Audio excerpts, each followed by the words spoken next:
করতে আসছি, কিন্তু গরুর গাড়াক নাই। যে হিসাবে খাবারের দাম, সেই হিসাবে তো গরু মনে করেন দামে নাই। এখন এই গরু নিয়ে যে কী করবো আল্লাহ ভালো জানে।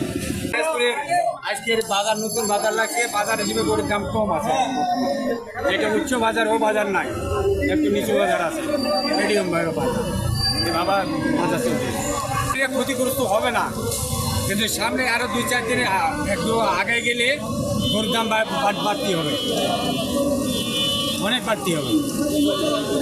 আজকে নতুন বাজারে গরুর দাম মিডিয়াম আছে, একদম কমও না বেশিও না।